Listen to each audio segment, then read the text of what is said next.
जय हिंद दोस्तों। उम्मीद है आप सब अच्छे होंगे, मस्त होंगे। मैं आपका दोस्त ऋतिक कुमार स्वागत करता हूं आपका अपने ही चैनल क्रिएटिव स्टोरी पर। दोस्तों, आज की कहानी का शीर्षक है एक नया सवेरा। आज की कहानी में हम जानेंगे कि एक लड़की कैसे अपने जीवन में संघर्ष करके अपनी सफलता प्राप्त की। गांव के किनारे बसे छोटे से घर में रामलाल अपनी पत्नी, 2 बेटों और एक बेटी के साथ रहता था। रामलाल मेहनती किसान था जो रोज सुबह सुबह उठकर खेतों में काम करने जाता था। उसकी पत्नी सरोज एक आदर्श गृहिणी थी जो परिवार की देखभाल करने में जुटी रहती थी। दोस्तों, परिवार का जीवन साधारण था परंतु संतोषजनक था। हालांकि उनकी जिंदगी में खुशियों के पल कम और संघर्ष अधिक थे। रामलाल का गांव एक ऐसा गांव था जहां शिक्षा का महत्व बहुत ही कम था। लोगों का मानना था कि खेती ही सबसे बड़ा काम है और बच्चों की पढ़ाई में लगाने की बजाय खेतों में काम करना सिखाया जाना चाहिए। रामलाल भी इसी विचारधारा से बंधा हुआ था। उसे भी यह लगता था कि उसके बच्चे खेतों में उसका हाथ बटाएंगे, जिससे वे परिवार के काम और आगे बढ़ा सकेंगे। परंतु उसकी बेटी सुमन कुछ अलग सोचती थी। सुमन बचपन से ही पढ़ाई में तेज थी दोस्तों, और उसे किताबें पढ़ने का बहुत शौक था। गांव के स्कूल की पढ़ाई खत्म होने के बाद सुमन आगे पढ़ना चाहती थी। वह गांव की पहली लड़की बनना चाहती थी जो शिक्षा प्राप्त करे, लेकिन उसकी इस चाहत के सामने सबसे बड़ी दीवार उसके अपने पिता रामलाल थे। रामलाल को लगता था कि लड़कियों का काम घर संभालना होता है, पढ़ाई लिखाई से इनका कोई लेना देना नहीं। सुमन रोज अपने पिता से गुजारिश करती थी कि उसे शहर जाकर पढ़ाई करने दिया जाए, पर रामलाल हर बार उसकी बात को अनसुना कर देता था। उसने तय कर लिया था कि सुमन की शादी जल्द कर दी जाएगी ताकि वह अपने ससुराल जाकर घर गृहस्थी संभाले। सुमन की मां सरोज बेटी के पक्ष में थी, पर वह अपने पति के सामने कुछ कहने की हिम्मत नहीं कर पाती थी। गांव में एकमात्र स्कूल के शिक्षक महेश जी सुमन के प्रतिभा से परिचित थे। वे जानते थे कि सुमन में कुछ बड़ा करने की क्षमता है। उन्होंने एक दिन रामलाल से मुलाकात की और उसे समझाने की कोशिश की। रामलाल, तुम्हारी बेटी बहुत होशियार है। अगर उसे मौका मिले तो वह अपने बड़े काम कर सकती है। उसकी शिक्षा न केवल तुम्हारे परिवार के लिए बल्कि पूरे गांव के लिए गर्व की बात होगी। रामलाल ने उनकी बात को गंभीरता से सुना, पर वह अपने विचारों से जल्दी बदलने वाला नहीं था। उसने महेश जी से साफ साफ कह दिया, गुरुजी, मैं आपकी इज्जत करता हूँ, पर मुझे नहीं लगता कि लड़कियों को ज़्यादा पढ़ाई की ज़रूरत है। उनकी असली जगह घर में होती है।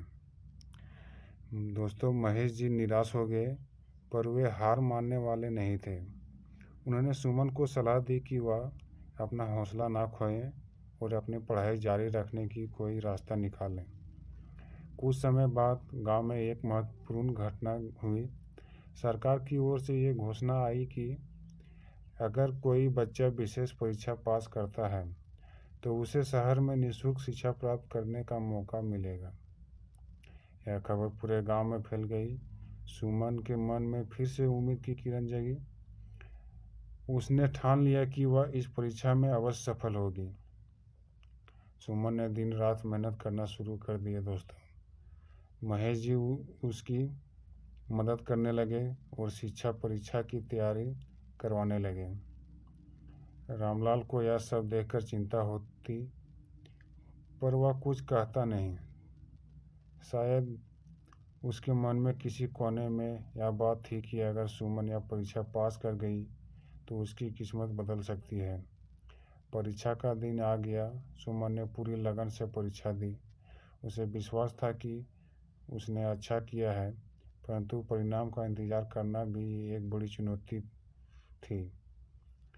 कुछ दिनों बाद जब परिणाम घोषित हुए तो सुमन ने पूरे जिले में पहला स्थान प्राप्त किया। यह खबर गांव में आग की तरह फैल गई। सुमन ने परिवार, गांव वालों और महेश जी के लिए यह गर्व का क्षण था। परिणाम के बाद सरकारी अधिकारी सुमन को शहर में उच्च शिक्षा के लिए भेजने की तैयारी करने लगे। रामलाल अब तक चुपचाप सब देख रहा था, लेकिन उसके मन में एक अलग ही द्वंद चल रहा था। एक ओर उसकी बेटी की सफलता थी, जिससे उसे गर्व हो रहा था, और दूसरी ओर वह अपने पुराने विचारों में उलझा हुआ था। आखिरकार एक दिन रामलाल ने सुमन को अपने पास बुलाया और कहा, बेटी, मैंने तुझे हमेशा रोका, पर आज मैं देख रहा हूँ कि तू कितनी दृढ़ और मजबूत है। तेरी मेहनत और लगन ने मेरे सारे भ्रम तोड़ दिए। तू जा और पढ़ाई कर। तेरे पिता को तुझ पर गर्व है। सुमन की आंखों में आंसू आ गए। यह उसके जीवन का सबसे बड़ा पल था। वह जानती थी कि उसके पिता का यह निर्णय उसके लिए कितना महत्वपूर्ण है। सुमन ने अपने पिता को गले लगा लिया और वादा किया कि वह अपने परिवार और गांव का नाम रोशन करेगी। शहर में सुमन की पढ़ाई शुरू हो गई। उसे वहाँ की जिंदगी बिल्कुल नई और चुनौतीपूर्ण लगी, पर उसने कभी हार नहीं मानी। गांव की माहौल से बिल्कुल अलग होते हुए भी उसने खुद को साबित किया। हर दिन वह अपने लक्ष्य की ओर करीब आती गई। उसकी मेहनत का फल उसे मिल रहा था। धीरे धीरे सुमन ने अपनी पहचान बना ली। वहाँ न केवल अपने गांव की पहली उच्च शिक्षा लड़की बनी, बल्कि उसने शहर की विश्वविद्यालय की मेरिट लिस्ट में भी अपना नाम दर्ज कराया। गांव में सुमन की उपलब्धियों की खबरें आती रही। रामलाल अब गर्व से कहता है, मेरी बेटी पढ़ लिख कर बहुत बड़ा काम करेगी। गांव के लोग जो पहले लड़कियों की पढ़ाई को व्यर्थ मानते थे, अब अपनी बेटियों को स्कूल भेजने लगे। सुमन ने अपने संघर्ष और सफलता से न केवल अपने परिवार का बल्कि पूरे गांव का दृष्टि बदल दिया था। कुछ साल बाद सुमन ने अपनी शिक्षा पूरी की और एक बड़े पद पर नौकरी हासिल की। वह गांव लौटकर आई तो उसका स्वागत किसी नायक की तरह हुआ। रामलाल की आंखों में गर्व और संतोष का आंसू थे। उसने महसूस किया कि उसकी बेटी ने न केवल अपने सपनों को पूरा किया, बल्कि उसने उसके भी जीवन का एक नया अर्थ दिया।